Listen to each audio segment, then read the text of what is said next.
Salmo número 6, en sus Biblias van a ver que dice al músico principal el Nejinot. Vimos en el Salmo 4 que decía también Nejinot, significa con instrumentos de cuerda. Pero acá agrega algo más, sobre Seminit. Y Seminit significa en la octava, probablemente un instrumento de 8 cuerdas, probablemente un arpa de 8 cuerdas gruesas en tono bajo, eso dicen los que saben. Dice que se tocaba en un tono triste, bajito, tipo un funeral. Esa es la idea. Y bueno, el Salmo nos habla de arrepentimiento, nos habla de una enfermedad muy grave que está pasando el salmista.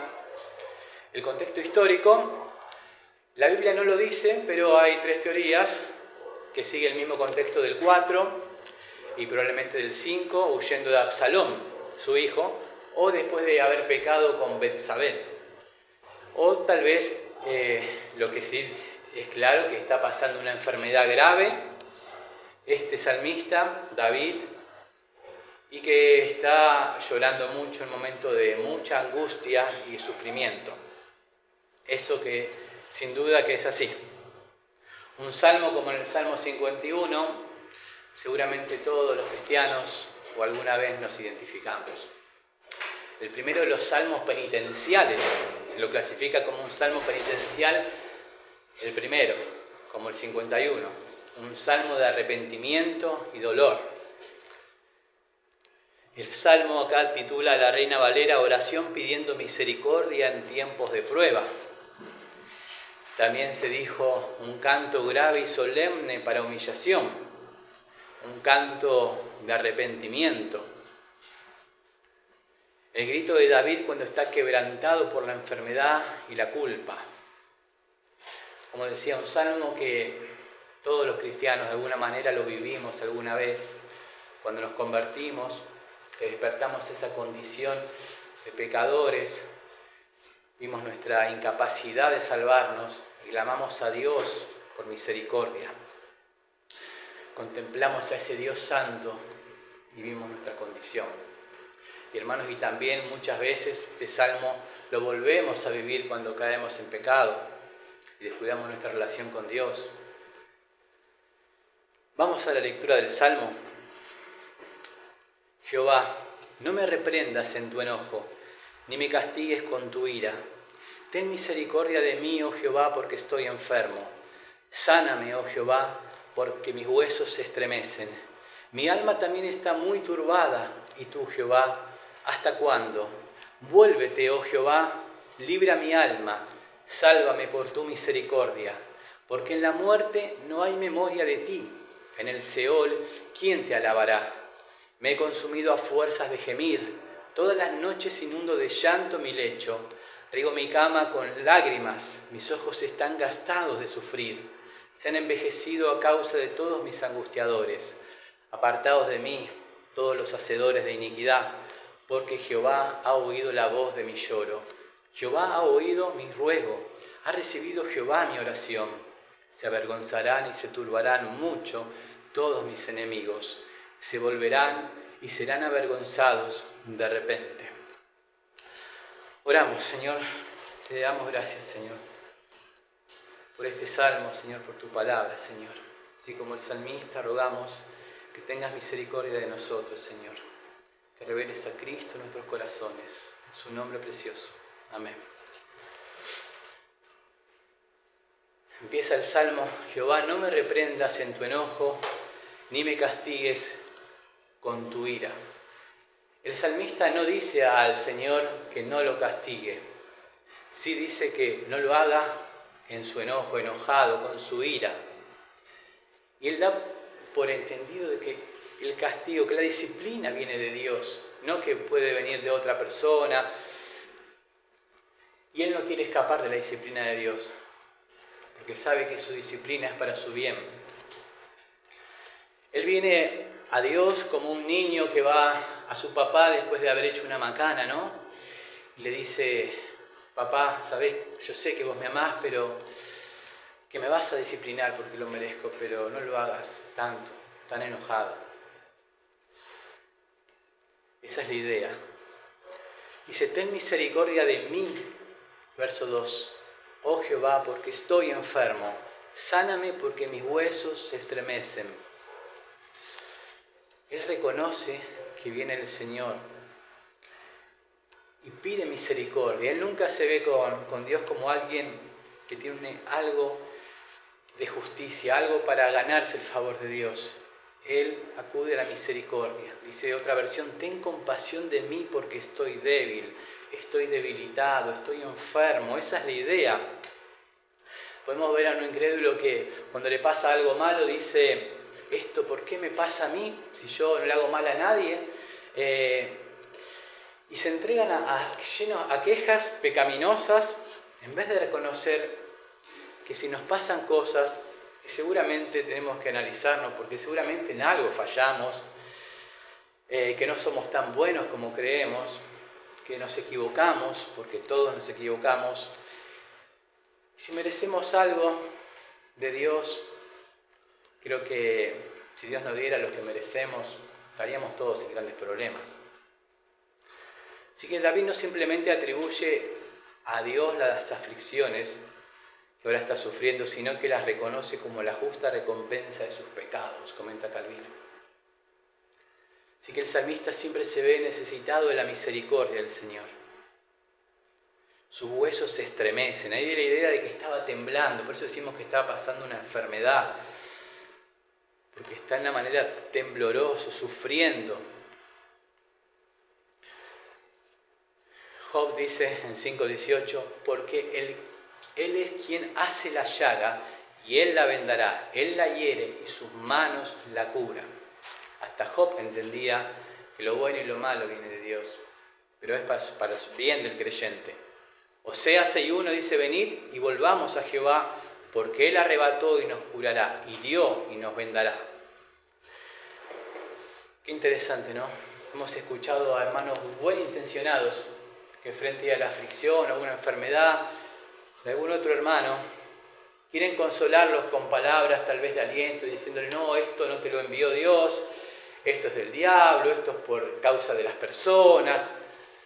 Qué problemón ahí que tenemos, qué error teológico y qué error, porque con esa consolación esta persona está queriendo ser más benevolente que Dios y está diciendo que Dios no es soberano y está diciendo en otras palabras que Dios no se preocupa por esa persona.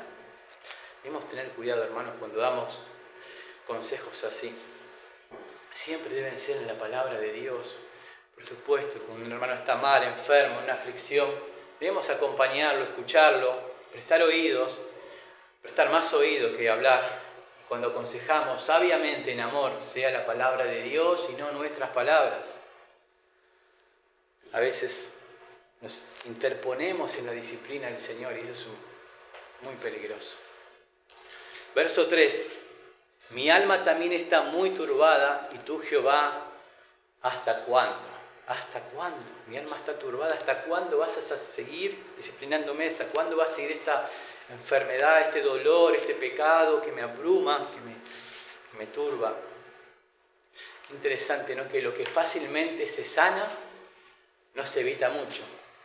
Cuando nos lastimamos, nos golpeamos y nos curamos rápido, a los 2 días, ponele, no vamos a tener tanto cuidado como si pasáramos 1 mes en cama o 2 meses curando esa enfermedad. Vamos a ser mucho más diligentes. Por eso el Señor, Él sabe cuánto es el tiempo oportuno para que esa aflicción, esa enfermedad, ese dolor terminen, porque Él sabe curarnos como nadie. Él es el mejor médico divino y tiene en cuenta el tiempo.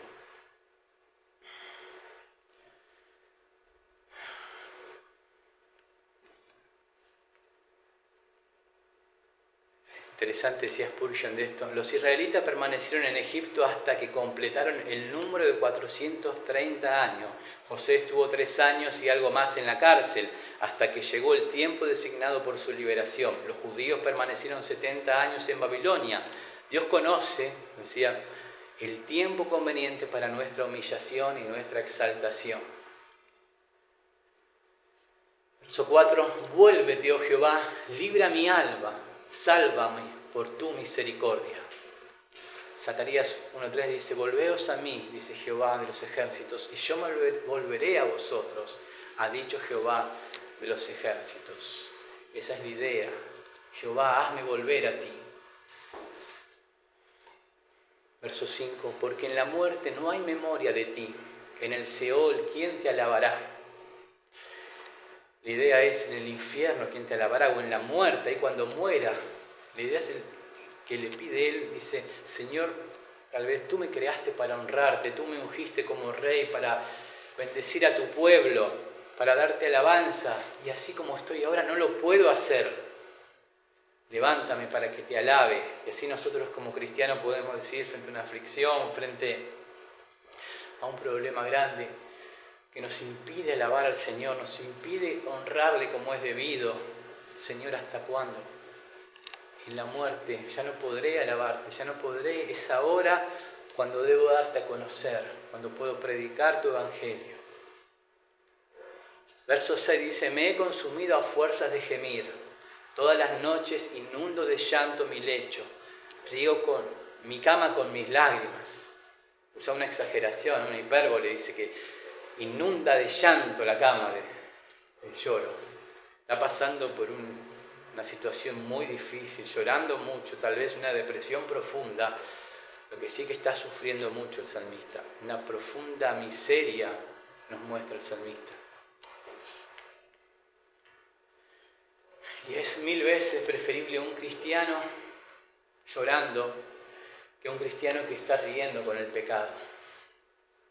Que dice Mateo 5:4, bienaventurados los que lloran, porque ellos recibirán consolación. Mis ojos están gastados de sufrir, dice el verso 7. Se han envejecido a causa de todos mis angustiadores. Y acá el salmista probablemente nos enseña sobre la guerra espiritual. Como cristianos, a veces estamos luchando, tal vez con algún pecado, con alguna situación que no avanza. Les pregunto y me pregunto, ¿hemos orado lo suficiente? ¿Hemos clamado al Señor lo suficiente? ¿Hemos ayunado si es necesario? Como decía una vez, o la oración matará el pecado matará la oración. Vemos acá un hombre que llora, que clama, que no para de orar por esta situación, y así es como debemos nosotros hacerlo. Por otro lado, hay creyentes como Lot, que se acercan tanto al mundo, hacen negocios con el mundo, con aquello que va a ser destruido por el fuego. Pero como Lot, hermanos, que nuestro corazón se aflija al ver la situación del mundo, que tengamos misericordia del mundo. Qué lindo, ¿no? Cuando un cristiano se convierte y que quiere agradar en todo a Dios. Pregunta a los hermanos más maduros, al pastor, les pregunta, ¿puedo hacer esto? ¿Puedo escuchar esta música? ¿Puedo ir a tal lugar? ¿Puedo ir al cine? ¿No es pecado esto? Porque él quiere agradar a todo el Señor. Quiere tener esa sensibilidad. Y qué bueno que aconsejemos fielmente ahí, porque si no podríamos hacer tropezar al hermano.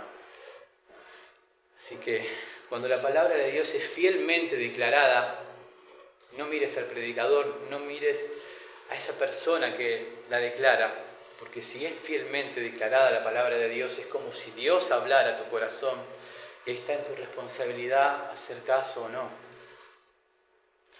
Verso 8, apartaos de mí todos los hacedores de iniquidad, porque Jehová ha oído la voz de mi lloro. Hablamos del capítulo anterior, que hacía mención y alusión a los enemigos de Dios, que él citaba el juicio, decía del Salmo imprecatorio. Es interesante que este texto lo cita literal Jesús, cuando dice en Mateo 7:23, apartaos de mí, hacedores de maldad. Qué interesante, ¿no? Que les habla a los enemigos de Dios. Entonces les declararé, decía Jesús, nunca los conocí, apartados de mí, hacedores de maldad. Qué interesante. Vemos acá el entendimiento que tenía David del carácter de Dios. David, sin escuchar las palabras de Jesús, parece que las conocía y hace caso cuando dice Jesús: por tanto os digo que todo lo que pidiereis en oración, creed que lo recibiste y vendrá. Porque Él da por sentado de que vendrá, dice, porque Jehová ha oído la voz de mi lloro. Jehová ha oído mi ruego, ha recibido Jehová mi oración. Su ruego, su súplica, su llanto, no mis buenas obras, no las cosas buenas que yo pueda hacer, no mis méritos, escucha el Señor, no mi justificación que solo está en Cristo. Jehová ha oído el ruego, el llanto. Aunque no tenga palabras, Dios escucha. Hablamos que Dios escucha los gemidos. Interesante, la tristeza piadosa siempre produce obediencia. La tristeza del mundo solo produce más tristeza. Nos enseña 2 Corintios 7:10, que dice: porque la tristeza que es según Dios produce arrepentimiento para salvación. De lo que no hay que arrepentirse, pero la tristeza del mundo produce muerte. Verso 10, último verso. Se avergonzarán y se turbarán mucho todos mis enemigos, se volverán y serán avergonzados de repente. El enemigo siempre va a tener en nosotros, muy probablemente, de qué agarrarse. No por eso debemos darle lugar, pero si buscara, seguramente tiene de qué agarrarse para culparnos. Por eso se llaman el acusador de los hermanos. Y por eso cuando vemos una falta en nosotros, debemos ser rápidos en arrepentirnos y confesar nuestros pecados. Entonces podremos decir como el salmista: se volverán y serán avergonzados de repente. Con otras palabras, estás vencido, enemigo. Cristo te derrotó en esa cruz del Calvario. Nada nos puede separar de su amor. Su sangre nos compró. En verdad que los enemigos de los cristianos son los enemigos de Dios. Y se turbarán a su tiempo y serán avergonzados, como dice el salmista, de repente. Por eso, si escuchas hoy su voz, como dice la palabra, si oyeres hoy su voz, no endurezcas tu corazón. Busca a Cristo, busca su perdón, su gracia, su misericordia, que solo en Él se encuentra. Aprendemos de este salmo, para finalizar, primero en el verso 1 al 2, tenemos que reconocer nuestra incapacidad de salvar, nuestra incapacidad de justificar, nuestra incapacidad de sanarnos, que Él es nuestro sanador. Conozcamos que somos débiles, que no podemos con el pecado, con nuestras miserias. Pidamos misericordia y en fe, por la obra de Cristo, mirando a Cristo, podamos, como el salmista, creer que Él ya nos escuchó por la obra de Jesús. Y actuar con el enemigo, como dice la Biblia: resistid al diablo y huirá de vosotros. Somos libres, hermanos. Hemos creído en Cristo y somos libres, hemos confesado nuestros pecados y nadie puede esclavizar a aquel que Dios hizo libre. Como decía Juan Bunyan, ningún cristiano puede ser vencido, a menos que él mismo se dé por vencido y que sucumba por su propia voluntad.